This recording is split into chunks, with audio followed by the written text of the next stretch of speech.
Let's start with the Ghanaian Times, and it says funding educational infrastructure. We must not rely solely on get funds, so says the administrator.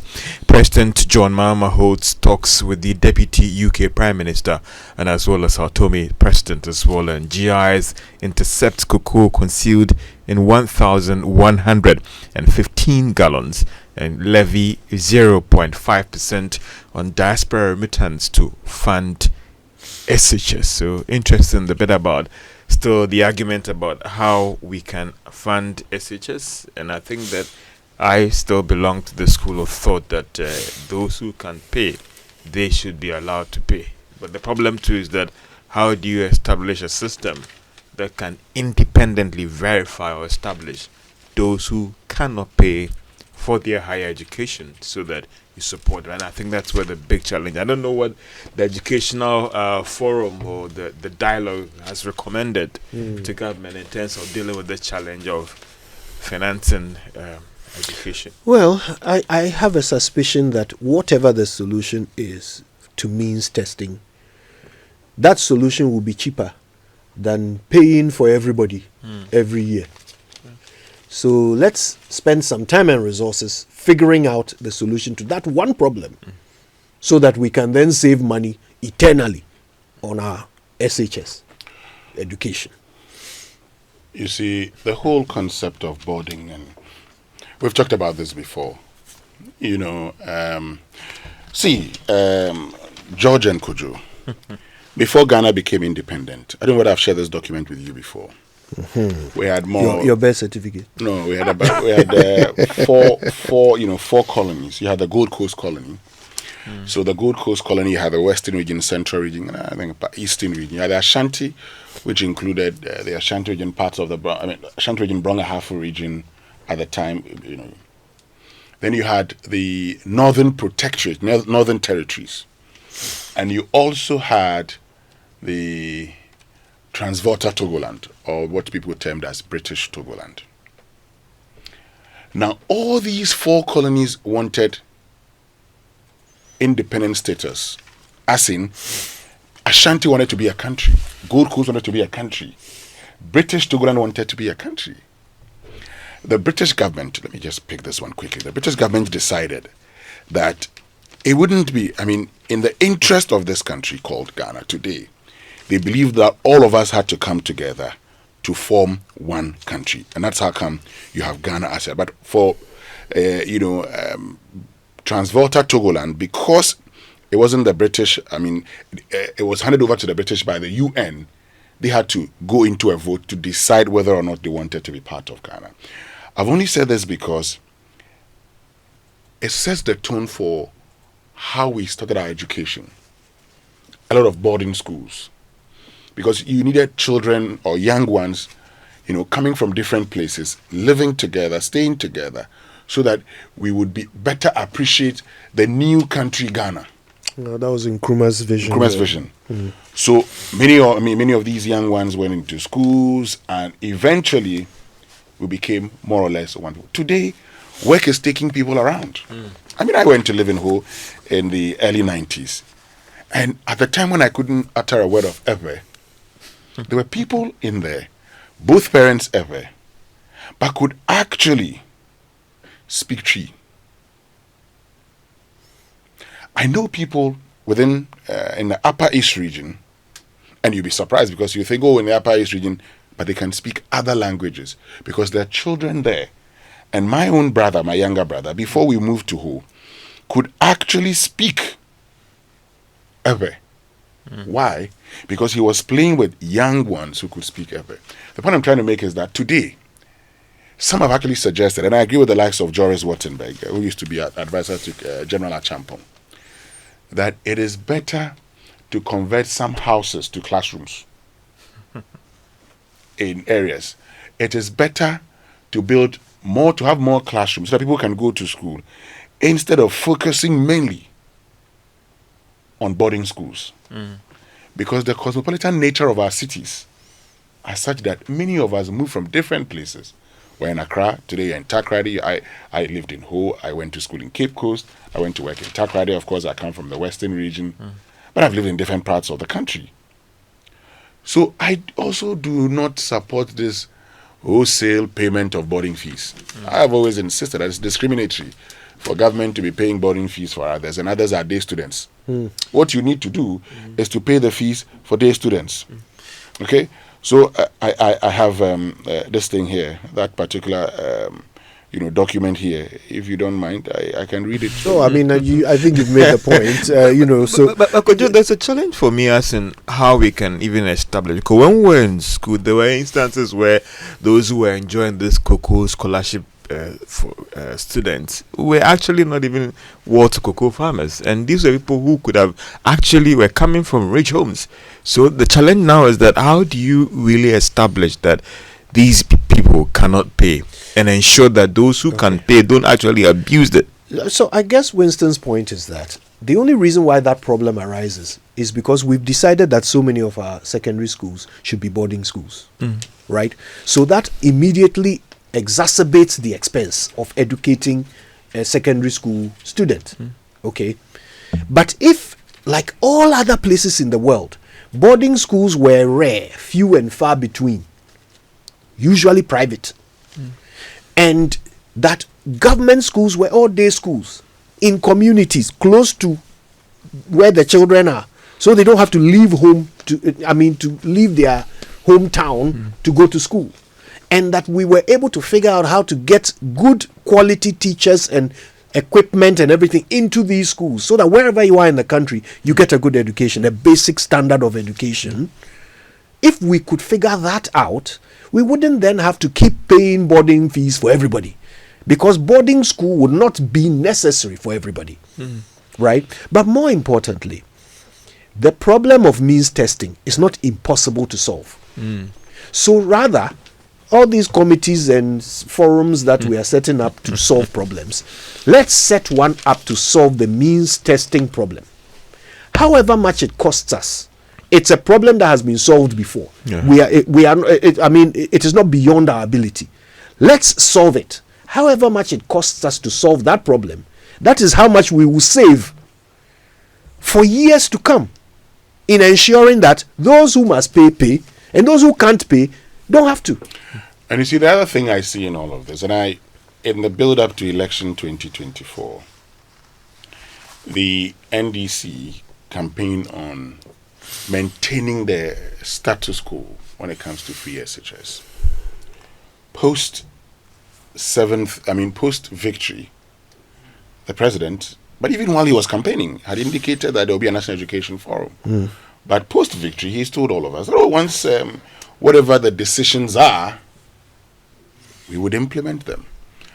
And because of how free SHS was implemented, a lot of people within the capital cities of Ghana would say, let me pay my child's boarding fees. I'm telling you. So I also see this as a nice way to say, Ghanaians said. Because I had indicated, here, that it is only President Akufo-Addo that even when Ghanaians said they were prepared to pay their children's school fees, he said, I'll pay for you. And I didn't understand that. Show boy. I also didn't understand the insistence on paying teacher and nursing trainee allowances. And I still do not understand it up to today. These are savings to the state. So, but of course, the government then would have to explain. Because the government, while in opposition, knew that this was what people were going to do. But because at the time, the NPP had tried and had done everything possible to bring back this whole argument of free SHS and its cancellation, a policy that featured in the 2008, 12, 16, 20 elections, and was making a fifth appearance in an election. My goodness.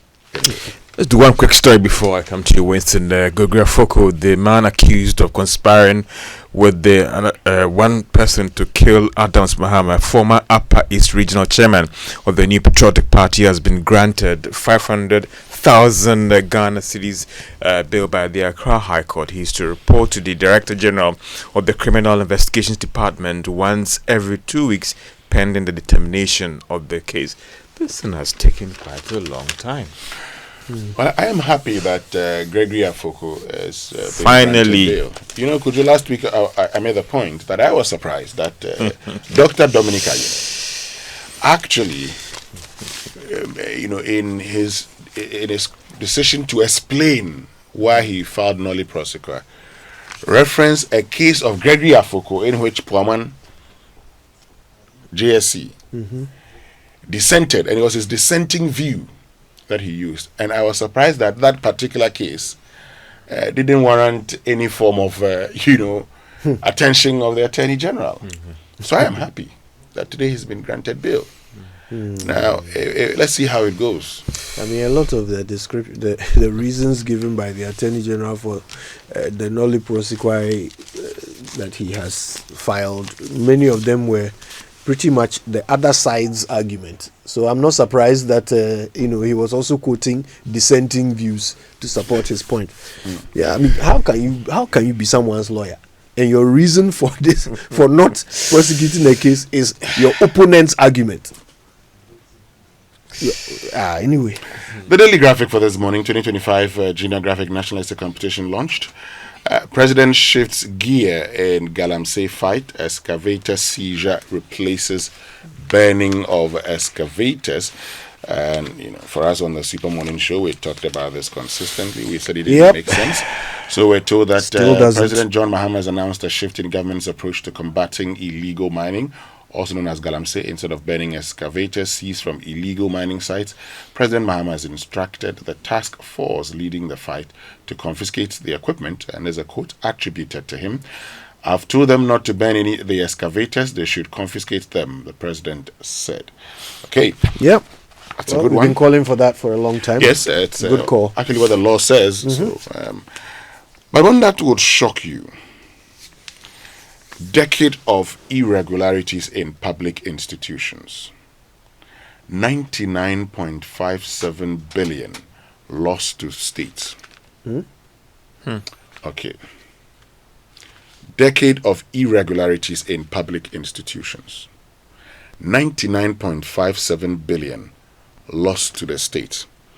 Now it says that public institutions, including state-owned enterprises, corporations, ministries, departments, and agencies, have committed significant financial infractions to the tune of 99.57 billion in the last decade. Now the infractions consist of outstanding debts, recoverable loans amounting to 74.67 billion, cash irregularities amounting to 7.47 billion, and additional irregularities such as payroll, procurement, tax, stores management, contracts, rents, making up 17.43 billion. Now, Daily Graphics analysis of the Auditor General's report on public accounts across 10 years, 2014-2023, show that the books of public institutions have been caught in the web of various recurring infractions for several years.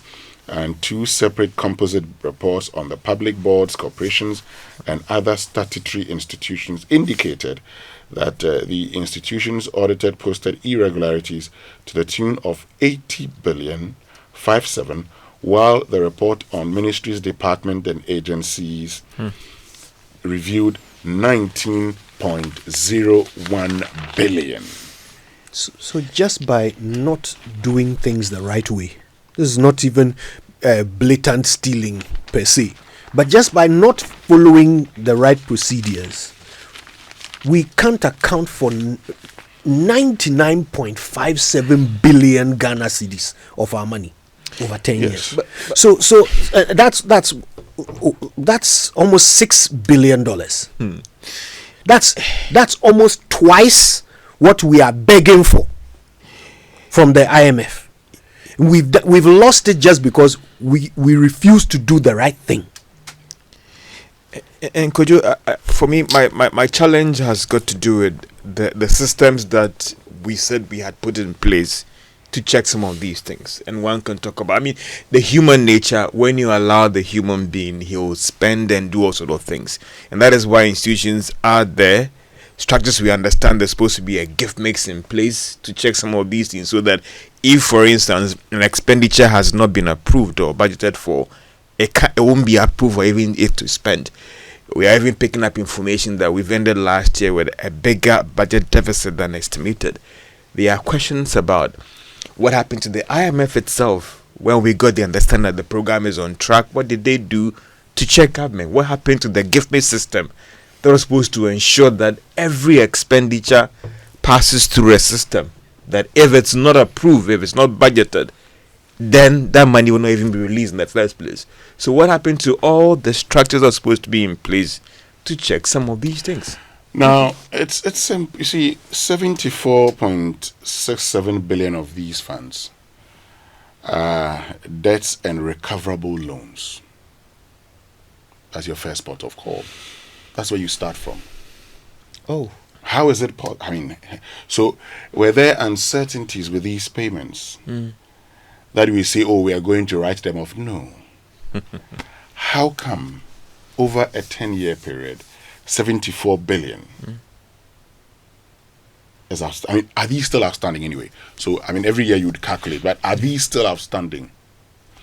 If they are outstanding, that's the first place you go to. You recover all these funds. For those who are engaged in cash irregularities, procurement and all of that, you can disallow the expenditure and surcharge them. This is not rocket science. Yeah. For those who did not go according to GIFMIS, you can say, well, because you didn't go according... I mean, not going according to GIFMIS in itself is punishable under our laws. Yeah, what happened to those who did that? What happened to them? You understand You see, me? I am doing a project on promoting public sector, promoting financial accountability within the public sector.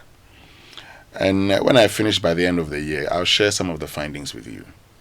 But what I have seen is that even the institutions that are tasked with doing these, a lot of them just don't care. A lot of them... Because nothing will happen to them. A lot of them... So, for instance, you expect the Auditor General is after the fact. After the fact. The internal auditors have a major role to play. Recently, and I know my friend Michael at the Internal Audit Agency will send me a message indicating the challenges even with the legal regime. But we'll talk about that. I'm interested in this story. We'll come back to this. Government should not entirely fund education. Stakeholders at National Education Forum.